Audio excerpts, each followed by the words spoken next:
సూర్య భక్తి ప్రేక్షకులకు అందరికీ కూడా స్వాగతం సుస్వాగతం. ఈరోజు పంచాంగం జూలై 3వ తారీఖు 2024 సంవత్సరం బుధవారం, శ్రీ క్రోధినామ సంవత్సరం, ఉత్తరాయణం, గ్రీష్మ ఋతువు, జ్యేష్ఠమాసం, కృష్ణపక్షం. సూర్యోదయం తెల్లవారుజామున 5:50 అయింది. సూర్యాస్తమయం సాయంత్రం 6:50 వరకు ఉంది. తిథి ఈరోజు ద్వాదశి, ఉదయం 7:11 వరకు ఉంది. నక్షత్రం రోహిణి నక్షత్రం, అంటే తెల్లవారితే 4:06 వరకు. తరువాత వర్జ్యం ఉదయం 9:40 నుండి ఉదయం 11:15 వరకు ఉంది. దుర్ముహూర్తము ఉదయం 11:54 నుండి మధ్యాహ్నము 12:46 వరకు దుర్ముహూర్తం ఉంది. కాబట్టి ఈరోజు మీరు ఏదైనా పని చేయడానికి మొదలు పెట్టేటప్పుడు ఉదయము 11:54 నుండి మధ్యాహ్నము 12:46 వరకు కూడా ఇల్లు మారడం, చుట్టాలింటికి వెళ్ళడం, ప్రయాణం చేయడం అలాంటివన్నీ కూడా కొంచెం వాయిదా వేసుకోవడం మంచిది. రాహుకాలం మధ్యాహ్నం 12:20 నుండి మధ్యాహ్నం 1:58 వరకు ఉంది. తర్వాత యమగంట కాలం ఉదయం 7:27 నుండి ఉదయం 9:05 వరకు ఉంది. బ్రహ్మ ముహూర్తం వచ్చి తెల్లవారుజామున 4:14 నుండి తెల్లవారుజామున 5:02 వరకు బ్రహ్మ ముహూర్తం నడుస్తోంది. అమృత గడియలు రాత్రి 12:59 నుండి రాత్రి 2:33 వరకు అమృత గడియలు ఉన్నాయి. ఈరోజు పంచాంగం సమాప్తం. నమస్కారం. సూర్య భక్తి టీవీ ప్రేక్షకులందరికీ కూడా స్వాగతం సుస్వాగతం. మనం ప్రతిరోజు కూడా గురోపదేశం అనే మహత్తరమైన కార్యక్రమంలో ప్రతిరోజు కూడా ఒక గొప్ప కొత్త అంశాన్ని గురించి మనం మాట్లాడుకుంటున్నాం, వింటున్నాం, చక్కగా అర్థం చేసుకుంటున్నాం. మరి ఈరోజు కొత్త అంశం ఏమిటంటే అనుమానం పెనుభూతం. అనుమానం పెనుభూతం. అనుమానం పెనుభూతం అనడానికి మహాభారతంలో జరిగిన సంఘటన ఒకటి ఉంది. ఆ సంఘటన గురించి మనం ఈరోజు మాట్లాడదాం. అసలు ఎలా వచ్చిందండి అనుమానం పెనుభూతం అనే మాట ఎందుకు వచ్చిందో ఈరోజు మనం చక్కగా తెలుసుకుందాం. మహాభారతంలో పాండవులకు కౌరవులకు మధ్య యుద్ధం మొదలవబోతోంది అని తెలిసిన కృష్ణుడు మధ్యవర్తిత్వం చెయ్యాలని యుద్ధాన్ని ఆపే ప్రయత్నంగా దుర్యోధనుడి దగ్గరికి వెళ్ళాడు. మహాకృష్ణుడు అంటే పరమ దేవుడైన శ్రీకృష్ణుడికి తెలియని అంశాలు ఏముంటాయండి? ఆయన జగద్గాతుడు, ప్రపంచం అంతా తెలిసినవాడు.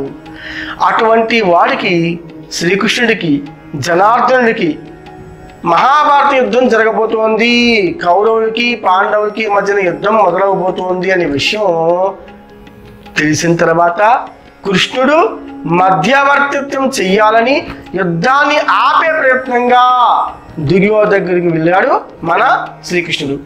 ఎందుకంటే యుద్ధం మొదలైతే కౌరవుల పక్షంలో భీష్ముడు, ద్రోణుడు, ఆయన కొడుకు అశ్వత్థాముడు, కర్ణుడు అలాంటి మంచి మంచి యోధులు ఉన్నారని కృష్ణుడికి బాగా తెలుసు. అందులోనూ అశ్వత్థాముడు మరణం లేని వరం పొందినవాడని, చిరంజీవి అని మన శ్రీకృష్ణ భగవంతుడికి తెలుసు.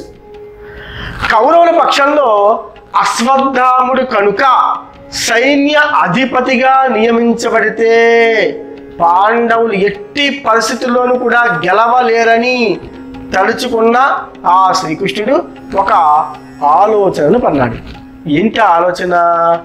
ఆ ఆలోచన అమలు పరిచేందుకై హస్తినాపురం చేరుకున్న శ్రీకృష్ణుడు సభలోని అందరికీ కూడా నమస్కరించి అశ్వత్థాముడిని మాత్రం ఒంటరిగా పక్కకి తీసుకెళ్ళి మాట్లాడే ప్రయత్నం చెయ్యగా దుర్యోధనుడు దూరం నుంచి ఇది గమనించాడు. అవును, అప్పుడు కృష్ణుడు అశ్వత్థాముడి క్షేమ సమాచారాలు అడుగుతూనే తన చేతి వేలికి ఉన్న ఒక ఉంగరాన్ని కావాలనే కిందకు జారవించాడు. అలా ఉంగరం పడిపోవడం చూసిన అశ్వత్థాముడు వంగి నేలపైన ఉన్న ఉంగరాన్ని తీసి ఇవ్వబోగా కృష్ణుడు ఆకాశాన్ని చూపెట్టి మాట్లాడడం మొదలుపెట్టాడు. ఏమని? కృష్ణుడు ఏమి చూపిస్తున్నాడా అని ఆకాశం వైపు చూసిన తర్వాత అశ్వత్థాముడు కృష్ణుడి వేలికి కింద పడ్డ ఉంగరాన్ని తొడిగేశాడు ఉంగరాన్ని. ఇదంతా గమనిస్తున్న దుర్యోధనుడు, అశ్వత్థాముడు, నేను కౌరవుల పక్షంలో ఉన్నా పాండవుల గెలుపుకు తోడ్పడతానని ఆ నింగి నేల సాక్షిగా ప్రమాణం చేసే నీకు నేను మాట ఇస్తున్నాను అన్నట్లుగా అర్థం చేసుకున్నాడు. మహానుభావుడు కదా ఎంతైనా. కాబట్టి అనుమానంతోనే చివరి వరకు అతన్ని యుద్ధంలో సైన్య అధిపతిగా నియమించలేదు దుర్యోధనుడు. అప్పుడు ఏమైంది? కురుక్షేత్రంలో 17వ రోజు, కరెక్ట్గా 17వ రోజు యుద్ధంలో దుర్యోధనుడికి భీముడి దెబ్బకు కాళ్ళు విరిగి పడిపోయిన సమయంలో, అంటే దుర్యోధనుడు భీముడి దెబ్బకి కాళ్ళు విరిగిపోయి దుర్యోధనుడు పక్కన పడిపోతే ఆ సమయంలో అశ్వత్థాముడు దుర్యోధనుడి వద్దకు వచ్చి ఇలా అడుగుతాడు. ఏమనండి? నేను చిరంజీవి వరం పొందినవాడని, అంటే నాకు ఎట్టి పరిస్థితుల్లోనూ కూడా చావు రాదు అని నీకు తెలుసు కదా. నన్ను గనక సేనాపతిగా నువ్వు నియమించి ఉంటే యుద్ధంలో మనం గెలిచేవారం కదా అని అడగగా అప్పుడు దుర్యోధనుడు నువ్వు పాండవులకు సహాయం చేస్తానని ఆ కృష్ణుడికి మాట ఇచ్చావు కదా అంటాడు. చూసాడా? ఆ సైకిల్లో చూసుకుని ఇద్దరు మాట్లాడుకుంటే వీడి అనుమానం ఏమైంది? ఒక పెద్ద పెనుభూతమైంది. అక్కడి నుంచి వచ్చింది ఈ మాట అంతా కూడాను. దీనికి బదులుగా ఎవరయ్యా మాట ఇచ్చింది అని అశ్వత్థాముడు అడుగగా అక్కడ జరిగింది అతను అర్థం చేసుకున్నది దుర్యోధనుడు వివరించగా ఆ మాటలు విన్న అశ్వత్థాముడు ముందు విరక్తితో నవ్వి, ఆ రోజు కృష్ణుడి ఉంగరం కిందకి జారిపోతే అది నేను తీసిచ్చాను, కానీ నిజంగా నేను ఎటువంటి మాట ఇవ్వలేదు. నా పైన నీకు కలిగిన అనుమానంతో నీ ఓటమికి నువ్వే కారణం అయ్యావు. అప్పుడే ఒకవేళ నువ్వు నిజంగా అప్పుడే ఈ విషయం కనుక అడిగి ఉంటే నీకు నిజం అప్పుడే నేను చెప్పేసి ఉండేవాడిని. కానీ ఇది కూడా ఆ పరమాత్మ పాండవులను గెలిపించడానికి ఆడిన నాటకమే అయి ఉంటుంది అని చెప్పాడు అశ్వత్థాముడు. చూసారండి? ఒక చిన్న విషయం, చాలా చిన్న విషయం, ఆ చిన్న విషయాన్ని ఎంతవరకు లాక్కొచ్చి యుద్ధంలో ఓడిపోయే బాటగా ఎంతవరకు వచ్చిందంటే ఆ కృష్ణ పరమాత్మ సృష్టించిన రహస్యము మరి ఎంతవరకు అనుకోవచ్చో చూడండి. ఒకసారి ఎలా కథను మార్చారో ఒకసారి ఆలోచించుకోండి. ఏదైనా సరే అనుమానం వస్తే వెంటనే అడిగేయడం ఉత్తమము. అంతేగాని మనసులో దాచుకుని దాన్ని పెంచుకుంటూ పోతే జీవితంలో మనకు కూడా దుర్యోధనులాగా ఎన్నో కష్ట నష్టాల్లో మనం ఇరుక్కుపోతాము. తర్వాత మన జీవితంలో ఎప్పటికీ కూడా దుర్యోధనులా మనకు ఓటమి తప్పదు. అది మన ఇంట్లో విషయాలే అవ్వచ్చు, ఉద్యోగరీత్యా అవ్వచ్చు, బయట వాళ్ళు అవ్వచ్చు, ఇరుగు పొరుగు అవ్వచ్చు. పొరపాటుని వస్తుందని ప్రతి ఒక్కరికి మనం సమాజంలో బతుకుతున్నాం కాబట్టి, ప్రజల మధ్యన బతుకుతున్నాం కాబట్టి ఒకళ్ళంటే ఒకరికి అనుమానాలు, పెనుభూతాలు, అలవాట్లు, దురాశలు, కోట్లాట్లు, మాటలు ఇవన్నీ కంపల్సరీ.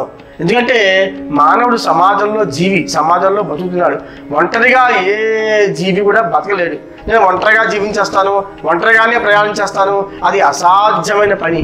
ఈరోజు మానవుడికి తోటి మానవుడు లేకపోతే కనుక, తోటి మానవుడి యొక్క అంశం లేకపోతే కనుక మనం ఏ పని జరిగినా సరే అది ఎప్పటికీ కూడా జరగదు. కాబట్టి అనుమానం పెనుభూతం అనే మాట నిజమే అనడానికి ఈ యొక్క మహాభారత ఘట్టంలోంచి తీసుకున్న శ్రీకృష్ణుడి ద్వారా తెలుసుకున్న మనం ఈ ఉదాహరణ చాలా అద్భుతమైన ఘట్టమని ఈరోజు మనం ఘంటాపదంగా చెప్పవచ్చును. కాబట్టి మనం ఈ రోజు నుంచి కూడా కాదు ఈ క్షణం నుంచి కూడా మనకి ఎట్టి పరిస్థితుల్లో కూడా ఎవరి మీద మనం అనుమానాలు పెట్టుకోవద్దు. ఒకవేళ నిజంగా ఎవరి మీదైనా అనుమానం వస్తే ఆ అనుమానాన్ని నివృత్తి చేసుకోవడానికి వెంటనే ముఖాముఖిగా మీరు అడగడం మొదలు పెట్టండి. ఇలా ముఖం మీద నీ గురించి నాకు ఇలా అనుమానం వచ్చింది, నీ గురించి నాకు ఇలా తెలిసింది అని మొహం అడిగే పైగా చెప్పు, నువ్వేమనుకోకపోతే నేను ఒక మాట అడుగుతాను అని చెప్పండి. ముఖముఖాలు మీరు తేల్చేసుకోండి. మనసులోంచి అప్పటికే ఈ విషయం అంతా కూడా మీరు అప్పటికే తీసేసుకోండి. అలా తెంచుకుంటూ పోతే కనుక మానవుడు అలా పురోగతి అనమాట, అంటే ముందుకు వెళ్ళడానికి ఉపయోగపడుతుంది. లేదు అంటే ఆ చిన్న అనుమానం పెనుభూతంలా తయారై కుటుంబాలు విడిపోయే స్థితి కూడా మనం ఈ రోజు మనం చూస్తున్నాం, గమనిస్తున్నాం, అన్నీ తెలుసుకుంటున్నాం. కాబట్టి ఈరోజు ఎలాగైనా సరే ఈ గొప్ప విషయాన్ని మీరు కంపల్సరీగా పాటిస్తూ ఆచరిస్తూ అందరికీ చెబుతూ ఇటువంటి గొప్ప కార్యాన్ని మంచి మాటల్ని 10 మందికి కూడా పంచిపెట్టి ఆ భగవంతుడి యొక్క కృపకు మీరు ఎప్పుడు కూడా దగ్గర అవుతారని ఆశీర్వదిస్తూ సర్వం శ్రీకృష్ణార్పణమస్తు. భగవాన్ శ్రీకృష్ణ రామ రామ కృష్ణ కృష్ణ హరే కృష్ణ అని మీకు చెప్పుకుంటూ ఈరోజు మనం సెలవు తీసుకుందాం. మీ శ్రీమన్నారాయణ.